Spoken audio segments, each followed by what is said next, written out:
Good morning, good afternoon, or good evening to all my dear students, all CS executive students who are preparing for June 25. Today in SPIL, that is in Module 1, we are starting with a fresh new chapter. So I am your Faculty of Law, CS Shweta, who is going to start with a very fresh new chapter. अभी जब हम पढ़ते हैं students, देखो हम कैसे पढ़ रहे हैं। हम पढ़ रहे हैं पीपीटी से, right. We are using PPT as a mode जिससे हम पढ़ रहे हैं। ये पीपीटी आपको कहाँ मिलेगी? आप वीडियो देखोगे, आप पूरे नोट्स देखोगे, आज ये चैप्टर स्टार्ट हो रहा है। कौन सा चैप्टर अभी पता चल जाएगा, बट ये नोट्स हमें कहाँ मिलेंगे? इसके लिए डिस्क्रिप्शन बॉक्स पे जाना पड़ेगा। You have links, Telegram, Instagram, WhatsApp community, you have all the links. वो भी ना मिले तो you have my phone number, you can WhatsApp me and take the notes, right. तो अभी हम ये जो पीपीटी नोट्स बना रहे हैं, इनको इनको हमें कंपेयर करना है। हमें अपनी मॉड्यूल खोलनी है और हमें ये पीपीटी जो भी मैं आपको पढ़ाती हूँ, जो भी चैप्टर पढ़ा रही हूँ, इन पीपीटीज को आपको अपने मॉड्यूल से कंपेयर करना है, ठीक है। और अगर आपको ऐसा लगे कि कुछ भी मिसिंग, कुछ भी ऐसा जो मिसिंग है या मैम ने इंक्लूड नहीं करा, so please tell me in comment box, right? So let me know where I'm stuck or I've left any topic, because that is my assurance that we are covering full study material, because my teaching methodology is very simple, that I have to cover 100% of study module of ICSI, right. So जब हम module cover कर लेंगे students, हो सकता है उससे दो चार बातें एक्स्ट्रा ही करें, पर मॉड्यूल पूरी 100% कवर कर रहे हैं। तो आई डोंट थिंक कि कोई भी ऐसा क्वेश्चन आएगा जिसमें आपको लग सकता है, कोई भी ऐसा क्वेश्चन नहीं आ सकता जो आपको ऐसा लगे कि मैंने सुना नहीं है, राइट। तो आई ऑलवेज स्वेयर बाय कि आप कुछ भी सब्जेक्ट पढ़ रहे हो, कहीं से भी पढ़ रहे हो, मॉड्यूल पे प्लीज ध्यान दीजिए। मॉड्यूल से पढ़ना बहुत ज्यादा जरूरी है। इंपॉर्टेंट क्वेश्चंस का राइटिंग प्रैक्टिस बहुत ज्यादा जरूरी है। And what are you getting on this channel? You're getting free videos of CS executive, and probably आगे जाके और सब्जेक्ट आएंगे और प्रोफेशनल स्टेज भी आ सकता है, right? But abhi you're getting all free videos, and the only motto is that you shall get all the benefits which is important for you to clear your exams, right? चलिए, अभी आज जो हम start कर रहे हैं वो कौन सा चैप्टर है? CS एग्जीक्यूटिव मॉड्यूल 1 SBIL का sexual harassment of women eight workplace prevention prohibition and redressal act 2013, right. Sexual harassment, तो अगेन आपको पता है कि किसी भी एक्ट के बारे में हम जब बात करते हैं तो हम एक्ट पे सीधा जंप करने से पहले हम उसकी हिस्ट्री के बारे में बात करते हैं। हम बात करते हैं कि एक्ट आया क्यों था, what was the probable reason कि ये एक्ट का आना जरूरी बना, राइट। और इसका इफेक्टिवनेस कैसे है, क्या इसके फीचर्स हैं, ये सब हम बात करते हैं। तो अभी आप ये जैसे ये एक्ट देख रहे हो जो बहुत ही फेमस है as a acronym POSH, POSH, prevention of sexual harassment. इसको बहुत ही फेमिलियर तरीके से पॉश बोला जाता है, प्रिवेंशन ऑफ सेक्सुअल हैरेसमेंट। पूरा नाम क्या है? Sexual harassment of women at work place, bracket prevention prohibition and redressal act 2013। तो ये तो समझ में आ रहा है कि 2013 में आया था। तो क्या 2013 से पहले कभी सेक्सुअल हैरेसमेंट हुआ नहीं? और सेक्सुअल हैरेसमेंट होता क्या है? What do you mean by sexual harassment? इसके बारे में हम सबसे डिटेल में बात करेंगे। सेक्सुअल हैरेसमेंट होता क्या है? Of women. सो वुमेन के साथ ही सेक्सुअल हैरेसमेंट होता है, मेन के साथ नहीं हो सकता। लेकिन अभी ये तो वुमेन ही कवर कर रहा है, ओके। एट वर्क प्लेस, तो वर्क प्लेस के बाहर अगर हुआ तो ऐसा कुछ sexual harassment then will not be covered under this act. So we are going to talk about lot of case laws जिसमें ये बात करी जाएगी। इनफैक्ट एक केस ऐसा आया भी था जहां पे देयर वाज अ एग्जीक्यूटिव जिसके ऊपर ब्लेम था that the person has done sexual harassment. तो उसने अपने डिफेंस में बोला था कि the place is not a work place and this act is applicable on a eight a work place. नाम देखो ना क्या लिखा है, एट वर्क प्लेस। तो कोर्ट ने बोला था कि ठीक है ब्रो, मतलब नॉट ब्रो, सॉरी, कोर्ट ने बोला था कि ठीक है आप बोल रहे हैं work place, but let me clearly expand this terminology work place. Work place का मतलब यही नहीं है कि ऑफिस में बैठे हैं, सामने बैठे हैं। आजकल के जमाने में अगर देखा जाए तो हाइब्रिड मोड आ गया है। 2 दिन लोग ऑफिस जाते हैं, 3 दिन घर से काम करते हैं या वाइस वर्सा। आजकल के मॉडर्न टेक मतलब एक न्यू एरा हो गया, वर्क कल्चर चेंज हो गया है, तो people are visiting their clients, meeting somewhere, meetings कहीं और हो रही हैं. It's not like typical office place जहाँ पे बहुत प्रिसाइसली आप बोलें कि यहाँ पे नहीं हुआ तो पॉश नहीं लगेगा. सो इस पे भी कोर्ट ने काफी बात करी है.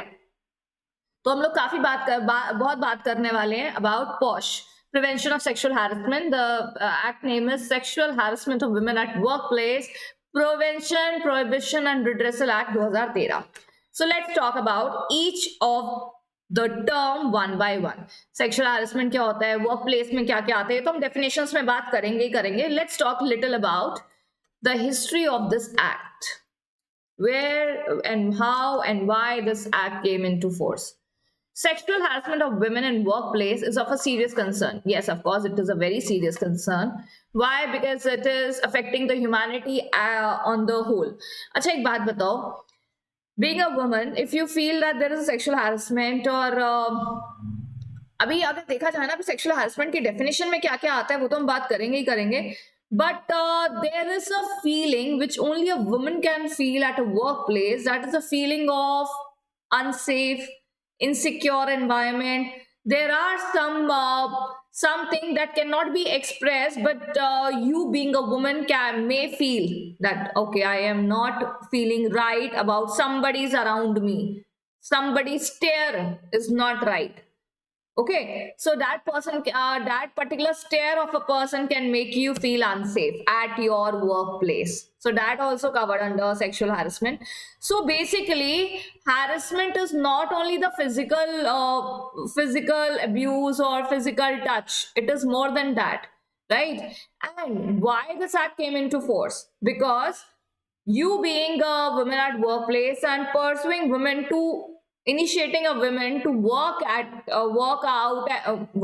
gym wala nahi, working, going out and working and explore her career and doing everything in life which a man is doing. The particular incident which can hinder her career or her choice of going out and work may be this.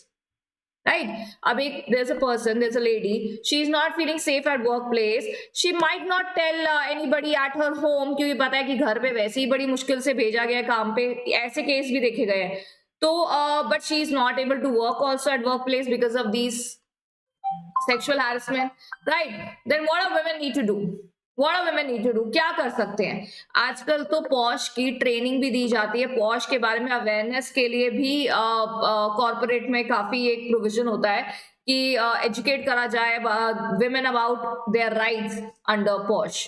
Right? So इसके बारे में हम बात करने वाले हैं. तो सबसे ज्यादा इंटरेस्टिंग होने वाला है कि सबसे अगर if a woman is feeling that there exists a sexual harassment or there exists anything which make her feel unsafe at the workplace, what is the first thing she can do? What is the first thing? अच्छा, अगर मैं आपसे पूछूं what is the first thing, आपके दिमाग में क्या आता है? आपके दिमाग में आएगा मैम उसको ना अपने किसी सीनियर के पास जाना चाहिए.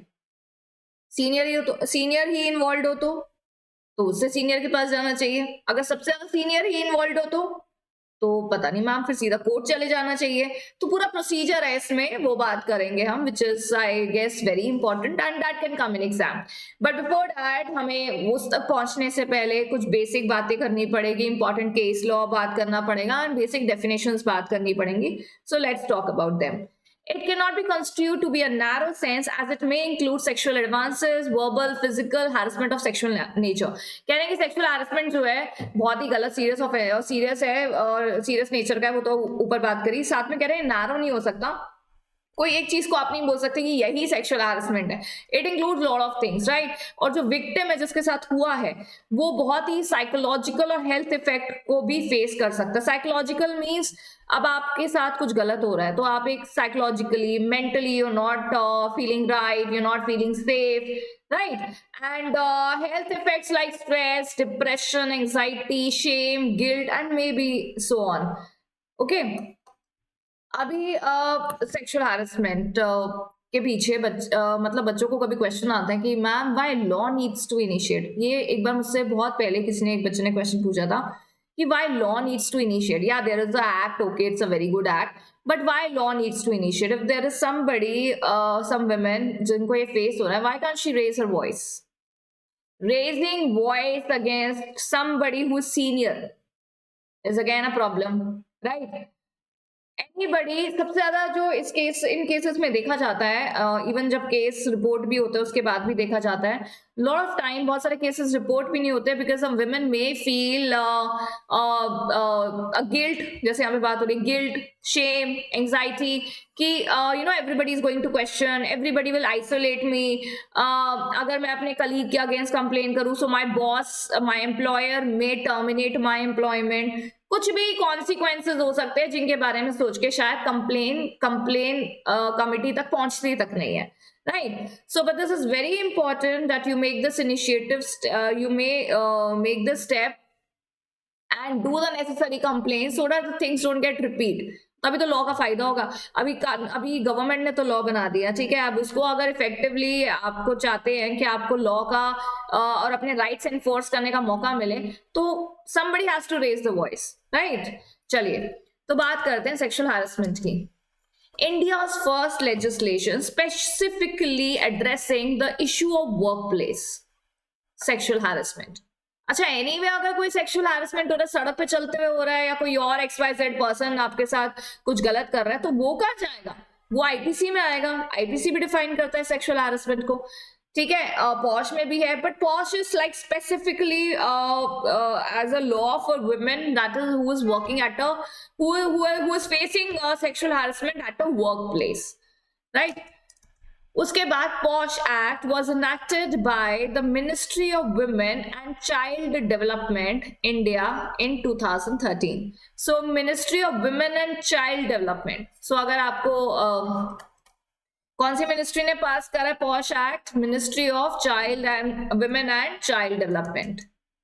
उसके बाद sexual harassment results in violation of fundamental rights of a woman to equality under Article 15 of the Constitution of India and her right to life and to live with dignity under Article 21.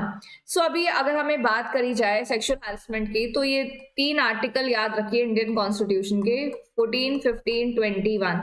ये हमने कहीं पढ़े हैं. अभी labour law में भी there is a chapter of constitution, there also you will study this articles. And ये article हमें राइट टू इक्वालिटी के बारे में बात करते हैं.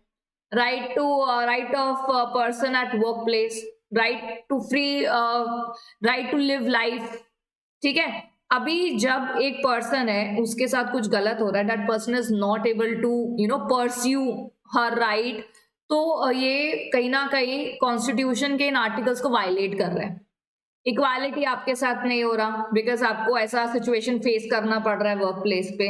Then at the same time right to life and employment और करियर, ये सब चीजें भी आप अपने राइट्स यूज नहीं कर पा रहे because of such thing happening around you, ठीक है. सो कहीं ना कहीं sexual harassment is the violation of fundamental rights of a women to equality under article 14, Article 15 of Constitution of India and her right to life and to live with dignity under Article 21, and right to practice any profession, career, occupation, trade or business which include a safe environment free from sexual harassment.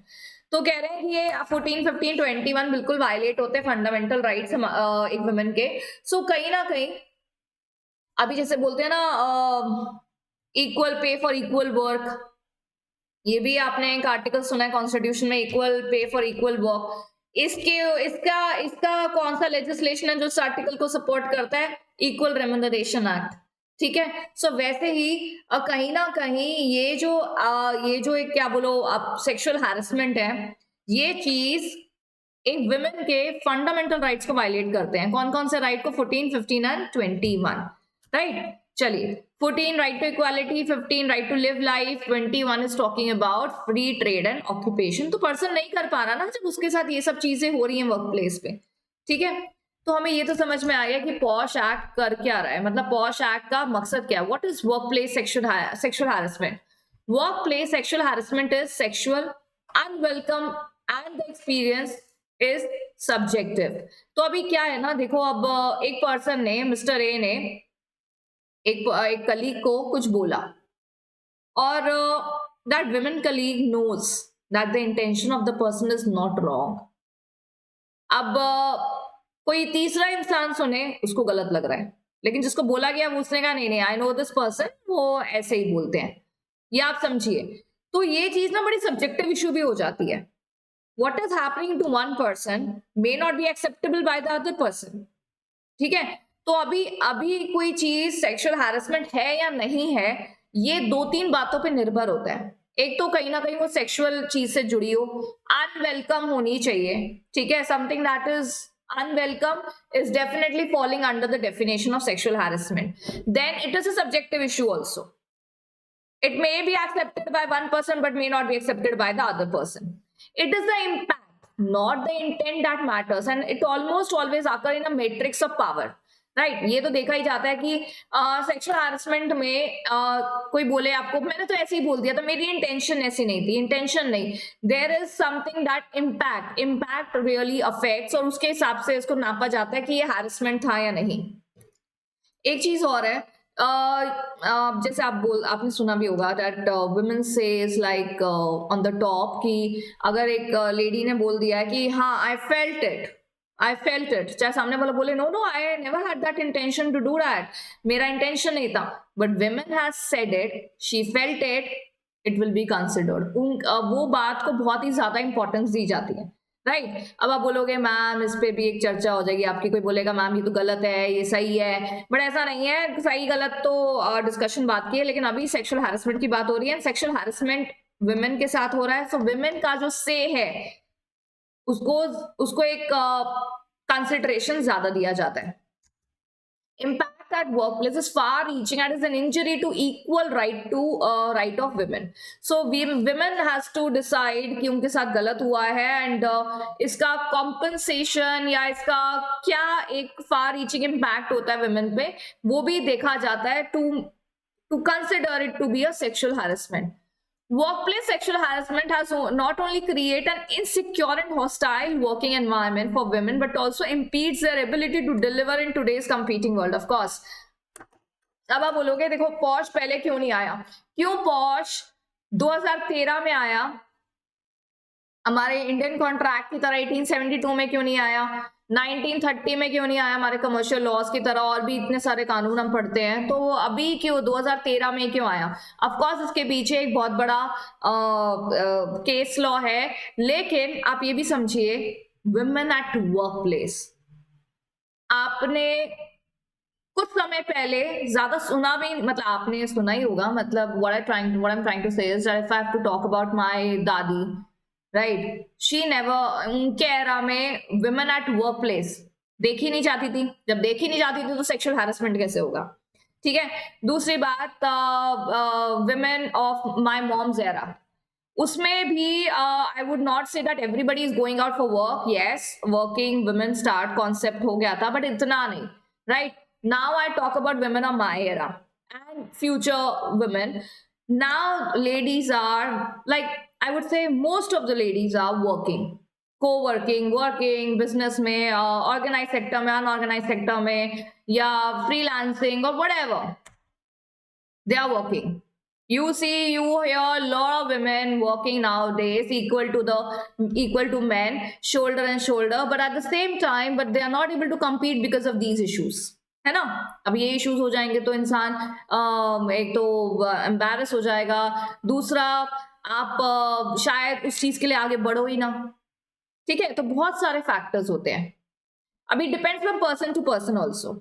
There is a woman A, she is little shy kind of person, वो इस चीज को आगे नहीं लेकर आई तो वो पता नहीं चलेगा तो उस पर्सन को कभी उस पर्सन को पनिशमेंट कैसे होगी? नहीं होगी।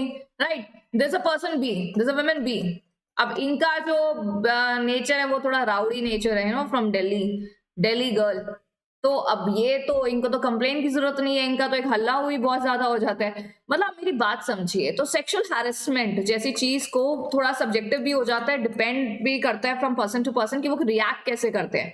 ठीक है, पर ये एक्ट के जो राइट्स है आप तभी इन्फोर्स कर पाओगे जब आप उस चीज को आगे लेकर आओगे। आप कभी आगे लेकर ही नहीं आओगे तो वो चीज कभी सामने आएगी ही नहीं, और सामने नहीं आएगी तो ये एक्ट जितनी भी पनिशमेंट निकाल ले उस इंसान को कभी पनिशमेंट मिलेगी नहीं। So it becomes very difficult for women to compete in this world when these things are there, right?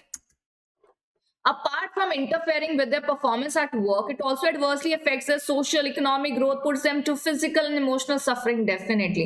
अब आप बोलो कि sometimes when you are not into somebody's shoes, you're not able to understand the pain of the soul. ऐसा बोलते हैं ना कि आपको किसी की सिचुएशन में नहीं हो तो आपको समझ में नहीं आएगा कि क्या फिजिकल या इमोशनल सफरिंग होता है, but at the same time आप इतना समझ सकते हैं कभी कोई बुली कर रहा है या कोई आपको कुछ बोल रहा है या आपको कोई ऐसे देख रहा है या आपको कोई कमेंट पास कर रहा है या anything, so that will definitely make you embarrass. आप अपने काम पे फोकस नहीं कर पाओगे, आप आपके हेल्थ पे, आपके दिमाग पे इफेक्ट पड़ेगा, राइट? सो बहुत सारी चीजें हैं। उसके बाद अब आ जाते हैं हमारे केस लॉ के बारे में कि ये चीज आई कैसे थी सामने, जिसके लिए देयर वाज अर्जेंट एक urge I to have a law for sexual harassment of women at work place. तो ये लॉ आने के लिए कौन सा ऐसा केस लॉ था जो बहुत ही मेजर केस लॉ है behind this act? So let's talk about that case. That's Vishakha versus State of Rajasthan. 1992 का केस है। Bhanwari Devi, that was she was a Dalit woman there जो एम्प्लॉय करी गई थी रूरल डेवलपमेंट प्रोग्राम के अंडर, ठीक है, राजस्थान गवर्नमेंट के। तो यहाँ लिखा है she was brutally raped, she was brutally gang raped by few people. हुआ क्या था बेसिकली उस एरिया में ना, she was the women who was employed under rural development program of government, ठीक है। इस प्रोग्राम के तहत गवर्नमेंट, सोचो दलित वुमेन एंड गवर्नमेंट के अंडर एम्प्लॉयड थी। हुआ क्या था कि उस एरिया में ना एक चाइल्ड मैरिज हो रही थी, so she raised her voice against child marriage. somehow she was even successful in stopping the child marriage there। आपको पता है चाइल्ड मैरिज वैसे ही बैन है हमारे देश में। तो राजा Ram Mohan Roy was the first who raised the voice against child marriage। तो आई एम राइट ना, राजा राम मोहन रॉय, प्लीज मेरी हिस्ट्री थोड़ी खराब है तो चेक कर लेना। तो राजा राम मोहन रॉय जी ने सबसे पहले इस चीज का विरोध किया था बहुत साल पहले। तो 1992 में भवरी देवी ने भी इस चीज के अगेंस्ट वॉइस रेज करी राजस्थान में, एंड वहां पे since she was a Dalit woman, second she raised her voice, thirdly she interrupted in child marriage, fourthly जहां पे उन्होंने इंटरप्शन करा था वो लोग उनसे थोड़ा ज्यादा थे पावर में, सो लोग ही ईगो हर्ट हो गई एंड बहुत ज्यादा ये देखा गया कि उनको एट वर्क प्लेस उनके साथ गैंग रेप हुआ, जिसकी वजह से it became a very big issue. This incident revealed the hazards that working women was exposed to a day to day basis, highlighted urgency for safeguard। I mean, she's at her workplace and still there is no protection or something, and championing the cause of working women in country, women's rights activists and lawyers filed a public litigation in the Supreme Court of India under the banner of Vishaka। ठीक है, तो विशाखा बहुत बार लोग ऐसे confuse होते हैं, Vishakha may be the name of the girl who may have faced sexual harassment. No, Vishakha उस NGO ने जो आगे बढ़ाया था इस बैनर के नाम के अंडर कि इस चीज को आगे बढ़ाया कि हमें इंसाफ चाहिए। सुप्रीम कोर्ट में पिटिशन फाइल करी। The ladies name is Bhavari Devi. Supreme court India for the first time acknowledge this problem कि हाँ भैया ये दिक्कत है और ये बहुत बड़ी दिक्कत है। इसके लिए जब तक कानून नहीं आता तब तक हम 1997 विशाखा गाइडलाइंस निकालेंगे, राइट, जो पूरे देश में फॉलो करी जाएंगी and women at work place को एक सुरक्षित एनवायरनमेंट दिया जाएगा। पर 1997 की गाइडलाइंस भी कहीं ना कहीं इतनी अच्छे से इफेक्टिवली काम नहीं कर पाई, और तब भी सोचो इतने साल लग गए एक्ट को आने में। 2013 में ये एक्ट एज अ लेजिस्लेशन हमारे सामने एक लेजिस्लेटिव फॉर्म में ये एक्ट आया, जहां पे अब ये बहुत ज्यादा अच्छे से काम करता है। Now people also know, women knows about their rights, right? एक बार एक बच्चे ने मुझे बोला था कि मैम वुमेन राइट्स तो है, मेन राइट्स नहीं हो सकते, मेन को भी तो ये फेस करना पड़ सकता है सेक्सुअल हैरेसमेंट और something like this. I said okay maybe yes, but अभी ऐसा कोई कानून नहीं है, तो अभी वुमेन के बारे में बात हो रहा है क्योंकि बहुत ही प्रोमिनेंट प्रॉब्लम, बहुत ही एक बेस लाइन प्रॉब्लम देखी गई है। फॉर प्रोवाइड प्रोटेक्शन, तो एक्ट सबसे पहले तो प्रोटेक्शन दे रहा है against sexual harassment of women at work place. Prevention and redressal, नाम पे ही चले जाओ. Protection, prevention and redressal. एक तो प्रोटेक्ट, एक प्रिवेंट कि हो भी ना ऐसी चीजें. उसके लिए ट्रेनिंग प्रोग्राम्स करे जाते हैं, अवेयरनेस करी जाती है कि ये चीज कभी कोई करने की भी कोशिश ना करे. हो गई है तो उसका बहुत अच्छा रिड्रेसल मैकेनिज्म भी है इस एक्ट के under. We have proper complaint committee that is been seen at organisational level also and at a district level also. तो वो कमिटी के बारे में हम आगे बात करेंगे. तो ये एक रिड्रेसल मैकेनिज्म है इस एक्ट के under. And it is connected with all the matters, it is dealing with all the matters connected therewith or incidental thereto. Now we need to understand again what does sexual harassment includes. What does sexual harassment includes? सबसे पहला unwelcome sexually determined behavior. Unwelcome sexually determined behavior. अभी अगर तुम्हें कोई question आया है, अभी देखते हैं ना हम ICSI में इतना बड़ा कॉम्प्रिहेंशन टाइप क्वेश्चन हमें आ जाता है एग्जाम में, और उसके नीचे पार्ट्स दिए होते हैं और आपको ये आंसर करने होते हैं. ठीक है ना. तो अगर ऐसे एग्जाम में एक बड़ा सा क्वेश्चन आ जाए कि ऐसा ऐसा हुआ है, एक पूरा हाइपोथेटिकल सिचुएशन आया आपके सामने और पूछा जाए कि ये सेक्सुअल हैरेसमेंट है या नहीं, तो आपको डेफिनेशन अच्छे से पता होनी चाहिए. आप वो केस पढ़ेंगे तो आपको पता, आपको 2-3 बातें ध्यान रखनी है कि एक तो अनवेलकम सेक्सुअल बिहेवियर हो तो वो सेक्सुअल हैरेसमेंट में आ रहा है. ठीक है ना.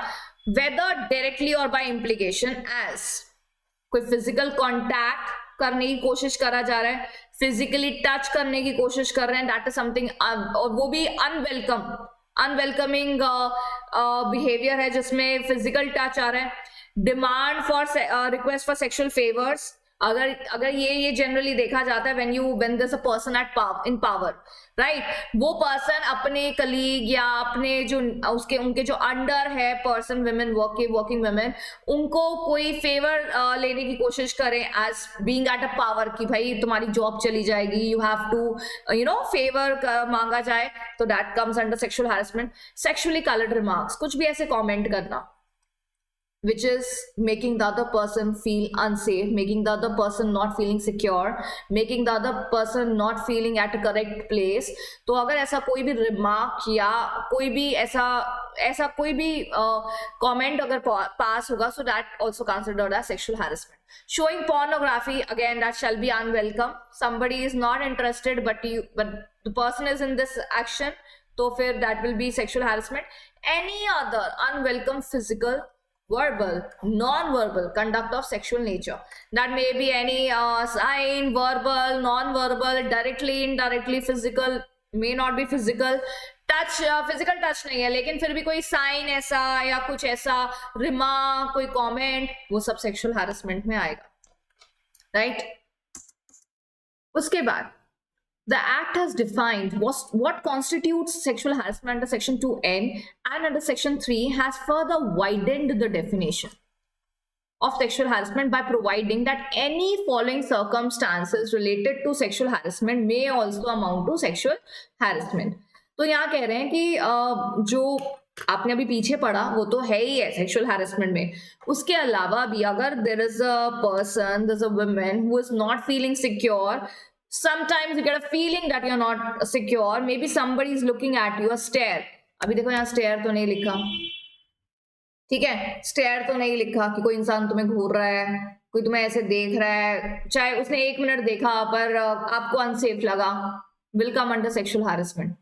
मतलब एक इंस्टाग्राम पे एक रील भी आई थी कि एक कॉर्पोरेट में जब पॉश की ट्रेनिंग होती है उसके अगले दिन persons, all the mens are looking down, क्योंकि भैया अगर देख भी लिया और सामने वाले को लगा कि ऐसे देख रहा है तो बस सेक्सुअल हैरेसमेंट का case.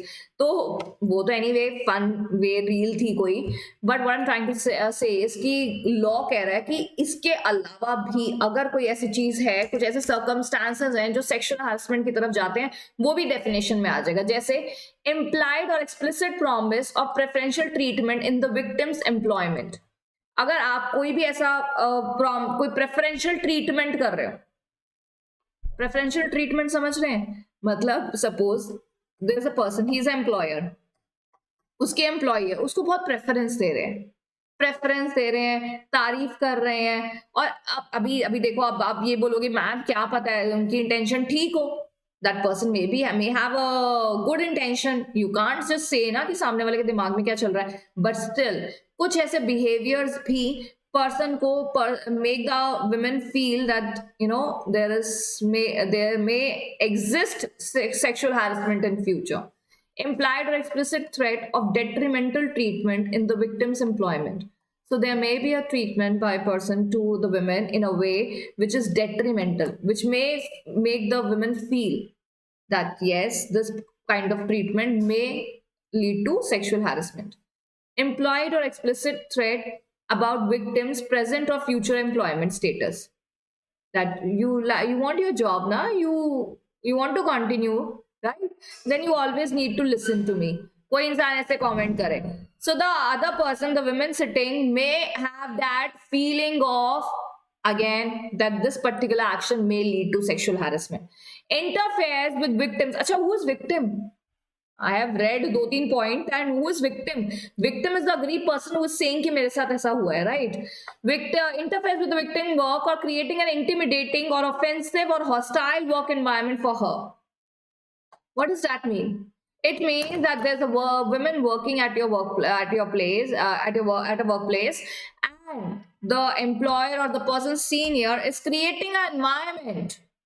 If the woman is not interested, but and on top of that, you are creating an environment which make her feel hostile or alone. जैसे होता ना कि you're not giving me भाव, तो I'll do this, right? तो ये चीजें भी sexual harassment में आएंगी. Humiliating treatment likely to affect the victim's health or safety, something that is a person who's aggrieved by sexual harassment is not getting a proper treatment or not getting a good environment, may also come under this, which may also leads to the circumstances and may also come under the definition of sexual harassment. They may also amount to sexual harassment, these points, right? So forms of workplace sexual harassment. पहला है quid pro quo. Quid pro quo means literally this for that. Implied or explicit promise of preferential detrimental treatment employment, implied or express threat about a present future employment. ये quid pro quo है. कैसे? ये कह रहे हैं कि आपने मैं आपको preferential treatment दे एक person और आपसे कुछ चाहे is a form of sexual harassment. आपके future present employment status को एक stake पे ले आए, sexual harassment. Hostile work environment करना भी एक प्रकार का sexual harassment ही है. Right? Humiliating treatment likely to affect our health or safety. Again, it is also a form of sexual harassment. So these are the very common form of sexual harassment of inappropriate behavior at workplace. Right? Then we have applicability. This act applicable to both organized and unorganized sector. ऐसा नहीं है कि आप एक ऐसी जगह काम करते हैं जो एक कंपनी नहीं है तो वहां पे पॉश नहीं लगेगा, ऐसा नहीं है. ये ऑर्गेनाइज्ड अनऑर्गेनाइज्ड दोनों सेक्टर के ऊपर एप्लीकेबल है. सेल्फ एम्प्लॉयड है और having less than 10 workers in India, उनके ऊपर भी ये एप्लीकेबल बिल्कुल है. It applies to government bodies, public private sector, non governmental organisation, जो कमर्शियल ऑर्गेनाइजेशन है, वोकेशनल, जहाँ पे जैसे अभी कोई वुमेन है वो ट्रेनिंग के लिए आई है, ठीक है, उनके साथ कुछ गलत होता है, उनके ऊपर भी ये एक्ट लगेगा. ऐसा नहीं कि सिर्फ permanent employee, permanent, temporary, intern या वो होते ना जो किसी की जगह पे रखे गए हैं, एवरीबडी, चाहे वो एजुकेशनल सेक्टर है, एंटरटेनमेंट है, इंडस्ट्रियल है, financial activities, hospital, nursing homes, educational institute, sports institution, stadium use for training individual, also applies to dwelling house or a dwelling place or a house. ऐसी जगह जो बन रही है या बना बनाया घर है, वहां पे आप एम्प्लॉयड हो, वहां पे आपके साथ कुछ गलत हुआ है, POSH is applicable, right? POSH is applicable there. Then we have definition. पहली definition है aggrieved women. तो aggrieved women आपको समझ में आ ही रहा होगा. ये definition देखो एग्जाम में लिखनी नहीं आती हैं, सिर्फ रीडेबल पर्पस के लिए पता जरूर होनी चाहिए, क्योंकि अगर एग्जाम में कोई क्वेश्चन आता है तो we shall be aware about definitions. Aggrieved women means in relation to a workplace, वो women जिसके साथ गलत हुआ है, women of any age whether employed or not, who alleges to have been subjected to any act of sexual harassment by a respondent. अच्छा, there's a lady, right? वो एक office में जाती हैं और कलीग नहीं है वहाँ, सॉरी एम्प्लॉयड नहीं है वहाँ पे, बट एज ए इंटर्न जाती हैं, कुछ सर्वे करने जाती हैं, कुछ क्वेश्चनर्स भरवाने जाती हैं, कुछ भी हो सकता है. So even if you're not working, you're not of any age, and if you are subject to sexual harassment at that place, आप aggrieved women की definition में आएंगे. Dwelling house place है या कोई घर है, अगेन वहां पे अगर कोई काम कर रही हैं और अगर उनके साथ कुछ गलत होता है, वो aggrieved women की definition में आएंगे. Appropriate government means in relation to a work place, ऐसी जगह जो एस्टैब्लिश, ओन, कंट्रोल या सब्सटैंशियली फाइनेंस करी गई है डायरेक्टली या इनडायरेक्टली बाय सेंट्रल गवर्नमेंट और यूनियन टेरिटरी एडमिनिस्ट्रेशन, तो उनके लिए अप्रोप्रिएट गवर्नमेंट है सेंट्रल. और अगर कोई ऐसी वर्क प्लेस है जो एस्टैब्लिश, मैनेज, कंट्रोल या फाइनेंस करी गई है स्टेट गवर्नमेंट द्वारा, तो उनके लिए अप्रोप्रिएट गवर्नमेंट कौन है? State government. In relation to any place which is not covered ऊपर, तो उनकी टेरिटरी में जो भी प्राइवेट सेक्टर है या कोई भी ऐसा सेगमेंट है, तो वहां पे जो कंसर्न स्टेट गवर्नमेंट है वो उनके लिए अप्रोप्रिएट गवर्नमेंट का काम करेंगे. Then we have a definition of domestic worker. Who is domestic worker? A woman who is employed at a household work in the household for remuneration, whether in cash, kind, directly, indirectly, agency के through आई है, temporary, permanent, part time, full time, but does not include any member of the family of the employer. Obvious बात, देखो अब एक person है, उसने किसी house help को रखा, अब उस हाउस हेल्प के साथ कुछ गलत हो रहा है, ठीक है, वो हाउस हेल्प के ऊपर भी पॉश का एक्ट एप्लीकेबल है. एम्प्लॉयर के घर वाले जो रहते हैं वहां पे, जो लेडीज हैं, वो इसमें नहीं आ रही हैं, ठीक है. कहीं आप ये मत सोचिए कि एक विमेन है वो खाना बनाने वाली है और घर की लेडीज जो खाना बना रही है वो भी इसमें आ रही है, नहीं, वो अलग चीज है, उसके लिए दूसरे लॉ है. लेकिन if there is a woman who is employed in a house for a domestic work, will be covered under this act, और डोमेस्टिक वर्कर की डेफिनेशन में आएंगे. एम्प्लॉय कौन होता है? Employee means at a work place for any work, चाहे वो regular है, टेम्पररी है, एडहॉक है, अगेन जो पर वर्क बेसिस काम नहीं करते हैं, एडहॉक बेसिस पे, टेम्पररी बेसिस पे, डेली वेज है, डायरेक्टली इनडायरेक्टली एजेंट के थ्रू आए हैं या कॉन्ट्रैक्टर के थ्रू आए हैं, चाहे वो प्रिंसिपल एम्प्लॉयर को पता है या नहीं. प्रिंसिपल एम्प्लॉयर कहीं बोल दे मुझे तो पता ही नहीं है लेडी मेरे यहाँ काम करती है, she is not covered under the definition of employee, she is covered. Law कह रहा है एम्प्लॉय वो इंसान है जो आपके लिए काम कर रहा है, एंड स्पेसिफिकली यहाँ पे वुमेन है क्योंकि it's sexual harassment of women eight a work place. तो यहाँ पे वुमेन एम्प्लॉय की बात करी गई है, रेगुलर काम कर रही है, टेम्पररी है, परमानेंट है, एडहॉक है, डायरेक्टली है, इनडायरेक्टली है, कॉन्ट्रैक्टर के थ्रू आई है. प्रिंसिपल एम्प्लॉयर को पता है या नहीं पता है, doesn't matter, she is your employee, she is covered under the definition. अभी देखो आगे हम जब पढ़ेंगे ना इस बारे में, तो आगे बात आएगी employee shall file a complaint. Employee shall file a complaint. कौन एम्प्लॉय? जिसके साथ गलत हुआ है. तो पहले ये देखना पड़ेगा ना कि वो एम्प्लॉय की डेफिनेशन में आती है या नहीं आती है, राइट. अभी कितने लोग हैं वो सोचें कि ये तो इंटर्न है, ये तो एम्प्लॉय की डेफिनेशन में नहीं आएगी, तो ये तो पॉश के अंडर क्लेम नहीं कर सकती. नहीं, देखो यहाँ पे लिखा है ना, कोई कॉन्ट्रैक्टर, को-वर्कर, प्रोबेशनर जो एक अपने प्रोबेशन पीरियड में है, प्रोबेशन पीरियड होता है परमानेंट होने से पहले, ट्रेनी है, अप्रेंटाइज एक्ट के अंडर कोई अप्रेंटाइज है जो ट्रेनिंग ले रही है, तो वो भी एम्प्लॉय के डेफिनेशन में आएंगी. रिस्पोंडेंट मीन्स अ पर्सन जिनके अगेंस्ट अग्रीव वुमन ने कंप्लेन करी है. एम्प्लॉयर कौन है? Who is the employer as per POSH act? Who is considered as employer? So ma'am, employer वो होता है जिसने विमेन वर्कर को हायर करा है. हमें तो ये समझ में आता है. Yes, that is right. और पढ़िए डिटेल में. कोई ऐसा डिपार्टमेंट है, ऑर्गेनाइजेशन है, अंडरटेकिंग है, एस्टैब्लिशमेंट है, एंटरप्राइज है, इंस्टीट्यूशन है, ऑफिस है, ब्रांच है, कोई भी यूनिट है. देखो कितना डाइवर्स डेफिनेशन है, कितनी कॉम्प्रिहेंसिव डेफिनेशन है. कह रहे हैं गवर्नमेंट का कोई भी डिपार्टमेंट, लोकल अथॉरिटी का कोई भी डिपार्टमेंट, कोई भी undertaking, establishment, enterprise, institution, office, branch, कुछ भी, या कोई यूनिट गवर्नमेंट का, तो जो हेड ऑफ द डिपार्टमेंट है वो माना जाएगा employer. Head of the department of organisation, undertaking, establishment, enterprise, जहां पे भी ये चीज हुई है, ठीक है. अगर किसी गवर्नमेंट के किसी डिपार्टमेंट में हुई है तो head of the department will be considered as the employer. Government की किसी एंटरप्राइज में हुई है, head of the enterprise will be considered as the employer. और अगर कोई ऐसी वर्क प्लेस है जो ऊपर कवर्ड नहीं है, ऊपर वाले क्लॉज में, तो एनी पर्सन जो वहां की मैनेजमेंट कर रहा है, लोगों को रख रहा है, रिक्रूट कर रहा है, that person will be called as employer. In relation to workplace covered under subclause 1 and 2, the person discharging the contractual obligation may be considered as employer. उस घर में एम्प्लॉयर कौन माना जाएगा? जिसको बेनिफिट मिल रहा है डोमेस्टिक वर्कर का, that person will be considered as employer. क्यों मैम, क्यों जानना है कौन एम्प्लॉयर है? भाई आगे पेनल्टी लगानी है, केस फाइल करना है, क्या है वो पर्सन इन्वॉल्व है या नहीं है, तो उस चीज के लिए हमें एम्प्लॉयर की डेफिनेशन क्लियर होनी चाहिए. अभी हम मानेंगे मेरे साथ क्या जोक हुआ. ये है, अच्छा, कंप्लेन कमेटी हम अगली क्लास में करेंगे. डेफिनेशंस हम बात कर लेते हैं.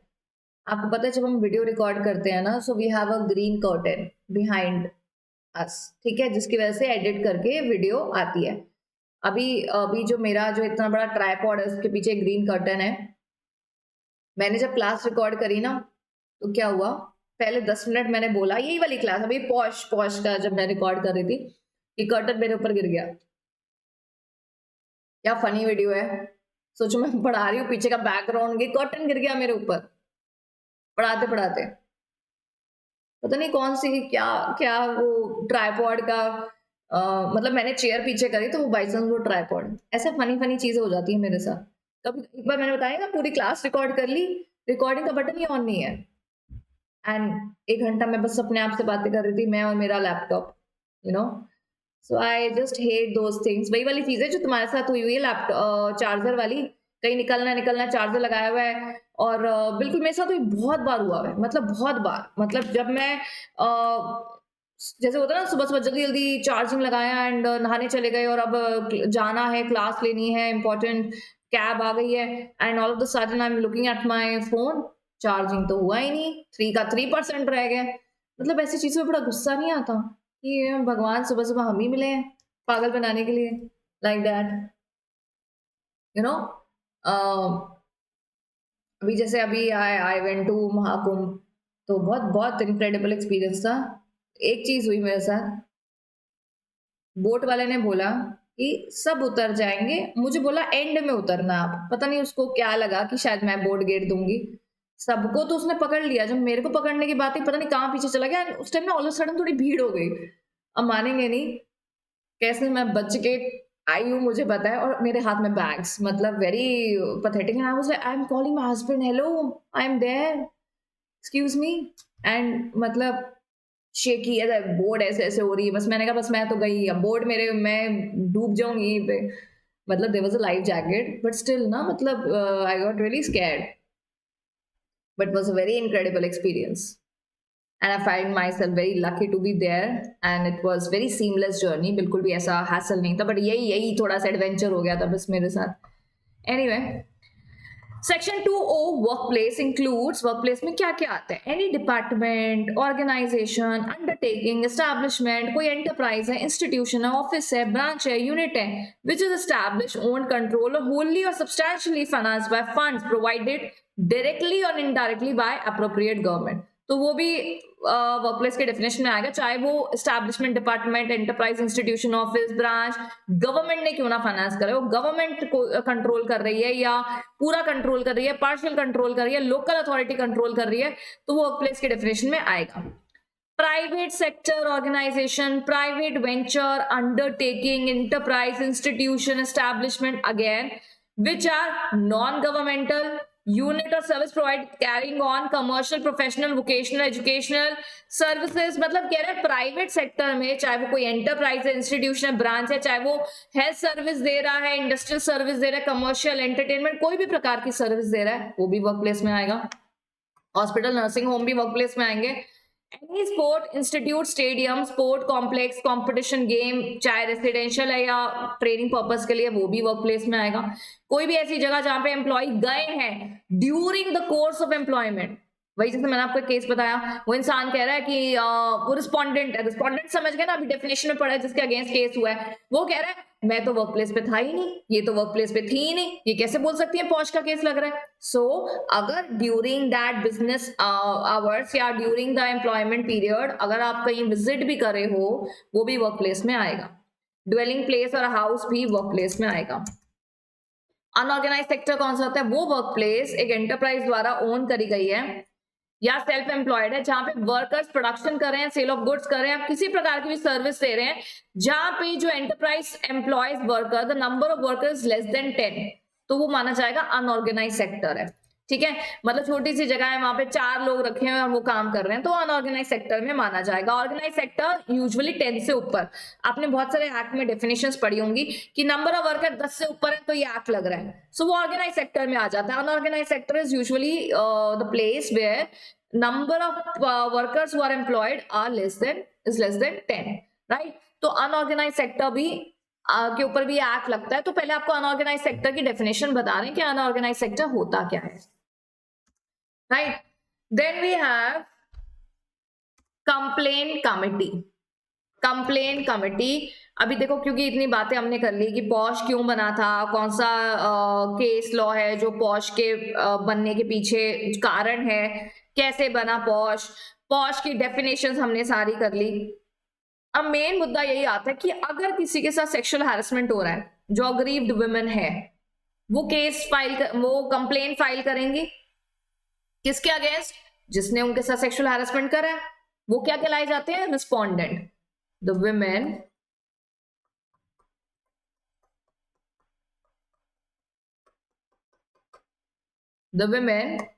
men. So the women is filing a case, filing a complaint, right? And that women is filing a complaint. So this woman is an aggrieved woman.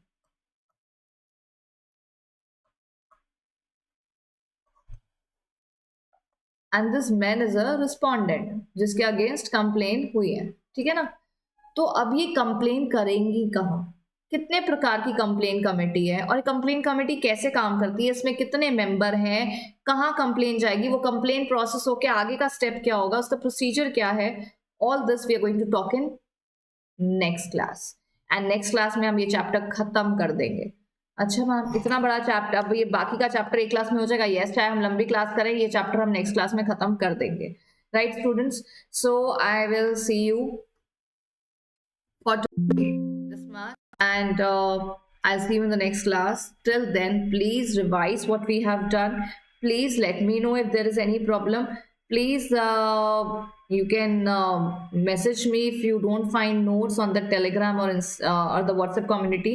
So all these steps you need to take. मेरे पास telepathy power नहीं है कि मैं घर बैठे बैठे सोच लूँ कि किसको नोट्स मिले या नहीं मिले हैं, या किसको समझ में आ रहा है या नहीं आ रहा है। You need to communicate, right? You need to communicate, और कम्युनिकेशन के बहुत सारे साधन है, so you don't need to worry about it, right? चलिए, I'll see you in the next class, students. Till then, please study hard and follow my channel, promote it, like it, share and subscribe and give good comments. मैं देखती हूँ बच्चे ना मुझे message करते हैं WhatsApp पे, ma'am today class was very nice, ma'am we completed this chapter, why not you writing here, why are you messaging me, right? So write down here. Anyway, I'll see you in the next class. Thank you so much.